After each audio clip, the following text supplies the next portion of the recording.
Selamat datang di media pembelajaran IPA Sahabat Rumah Belajar pada materi klasifikasi tumbuhan.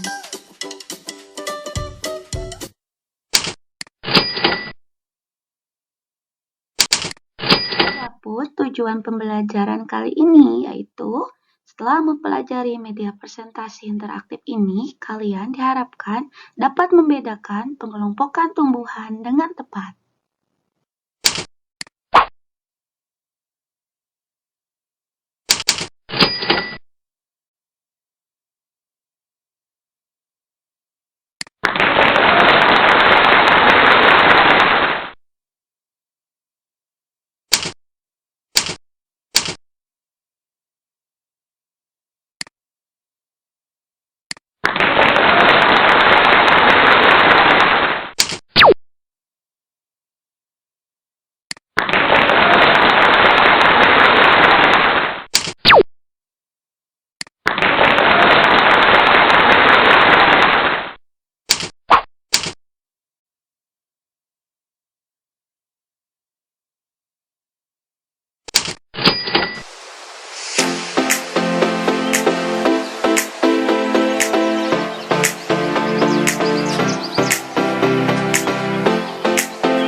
Hai teman-teman, aku akan mengajakmu ke kerajaan biologi terbesar.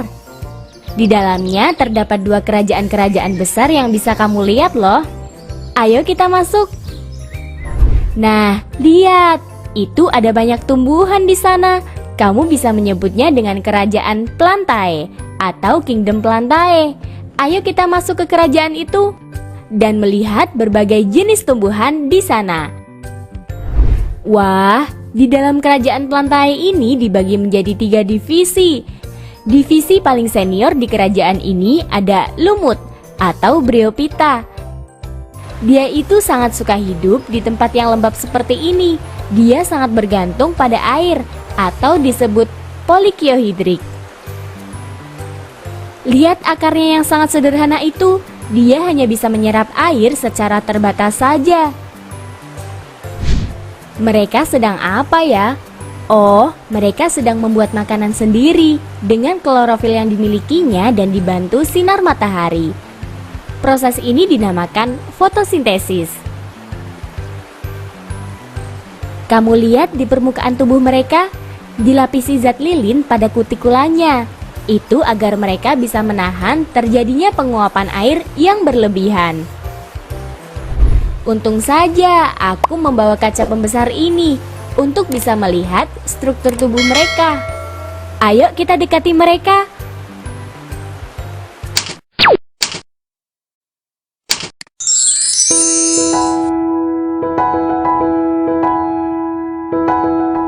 Setelah kita masuk ke divisi paling senior di kerajaan Plantae, aku akan mengajakmu ke divisi paling tua di kerajaan Plantae ini. Ayo kita masuk ke sana dan lihatnya. Wah, di sini suhunya juga terasa lembab ya. Nah, kita sekarang sudah berada di dalam divisi tumbuhan paku atau Pteridophyta. Lihat, itu akar, batang, dan daun mereka. Sudah bisa dibedakan. Sehingga mereka ini termasuk kelompok Cormophyta atau tumbuhan kormus. Aku akan menggunakan kaca pembesarku lagi untuk melihat struktur tubuh mereka. Nah, di kaca pembesarku ini terlihat kalau tumbuhan paku memiliki akar sejati, bentuknya serabut. Di atasnya ada batang yang berada di dalam tanah atau disebut juga rizom. Setelah itu baru ada daun. Daun mudanya tumbuh menggulung dan terdapat tangkai daunnya loh. Coba aku balik daun ini. Wah, apa itu yang berbentuk bulat kehitaman? Oh iya, itu namanya sorus. Itu sporangiumnya mereka. Nah, di dalamnya terdapat spora. Daun itu disebut daun sporofil. Bentar-bentar, kok daun yang sebelah sini tidak ada sorusnya? Nah, kalau ini daun tropofil. Daun itu digunakan untuk fotosintesis ya. Nah, mereka itu fase sporofitnya yang lebih dominan untuk proses metagenesis atau pergiliran keturunan. Kalau kamu perhatikan dengan lebih jeli, mereka ini saling berbeda loh. Lihat, mereka berbeda bentuk tubuhnya kan? Itu yang batangnya beruas dan berbuku-buku, serta ada daun kecil berbentuk seperti sisik. Apa ya? Jumlah mereka sangat sedikit sekali di divisi kerajaan ini. Yap, itu adalah Silophytinae atau paku purba. Sebagian besar mereka ini sudah punah. Pantas saja sangat sedikit jumlah mereka di sini. Kalau yang berbentuk panjang-panjang seperti kawat itu namanya Lysopodinae atau paku kawat. Batangnya bercabang dan bertulang daun satu. Kalau ini namanya Equisetinae atau paku ekor kuda. Eits, jangan bayangkan seperti ekor kuda sungguhan ya.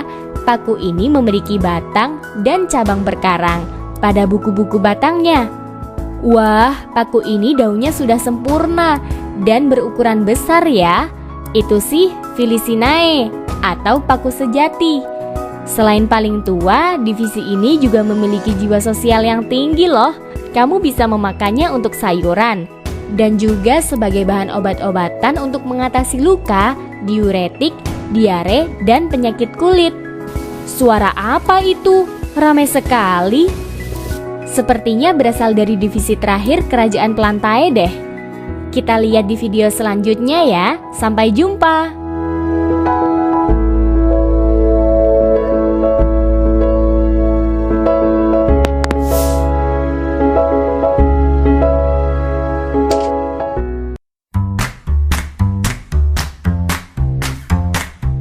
Aku masih di kerajaan Plantae nih. Suara apa ya itu?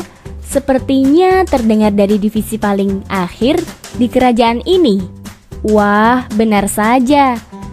Suara itu berasal dari divisi tumbuhan berbiji atau Spermatophyta, divisi yang paling tinggi tingkat perkembangannya. Ibaratnya kalau diadakan lomba antar divisi di kerajaan ini, divisi Spermatophyta lah juara satunya. Ayo kita ke sana dan melihat seberapa ramainya divisi tumbuhan berbiji itu. Coba lihat akar, batang, dan daunnya, terlihat jelas sekali perbedaannya ya. Tidak seperti divisi tumbuhan paku yang batangnya masih terdapat di dalam tanah. Tumbuhan berbiji ini batangnya kokoh dan memanjang sampai ke permukaan tanah. Mereka berukuran besar atau makroskopis dan tubuhnya tersusun dari banyak sel atau multiseluler. Pantas saja ramai.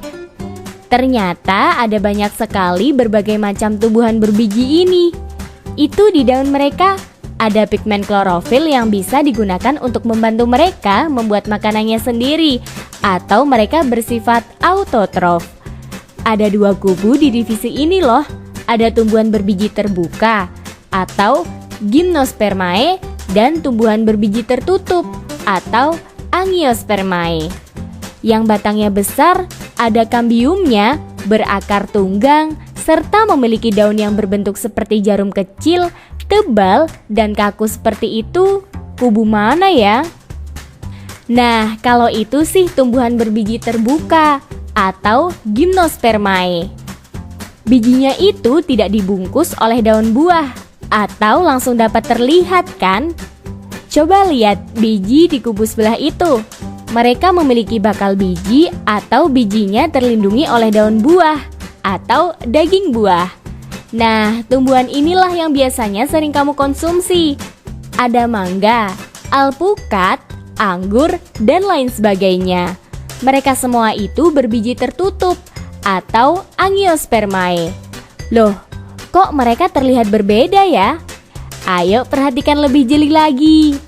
Oh, ternyata mereka terbagi menjadi dua kubu lagi.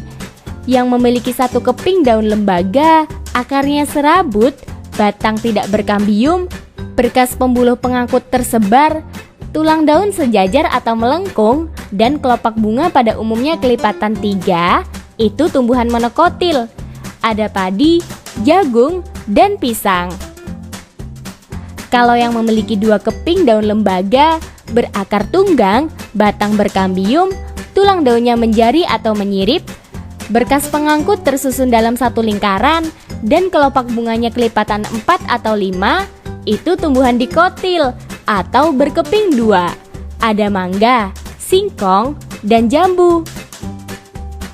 Selain divisi paling tinggi di kerajaan Plantae, spermatofita atau tumbuhan berbiji ini divisi paling baik hati. Soalnya kamu bisa gunakan mereka sebagai bahan makanan pokok, bahan sandang, bahan bangunan, dan juga bahan pengobatan. Nah, sekarang kamu sudah tahu kan macam-macam kerajaan atau kingdom Plantae itu. Kita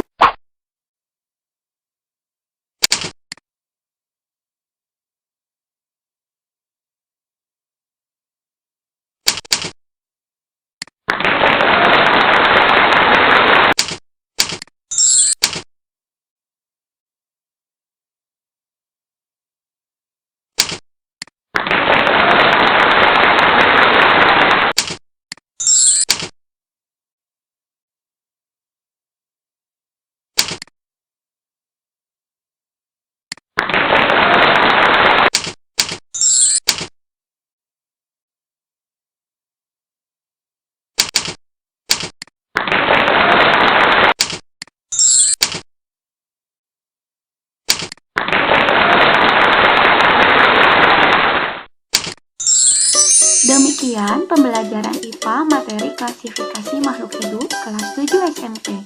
Semoga kalian dapat memahami pembelajaran kali ini ya. Jika hasil uji pemahaman belum sesuai harapan, kalian boleh mencoba lagi untuk mengulang pembelajaran dari awal. Pastikan mengikuti setiap tahapan pembelajaran. Semangat! Oh iya, jangan lupa ikuti refleksi pembelajaran melalui tautan atau scan barcode berikut ini ya. Terima kasih.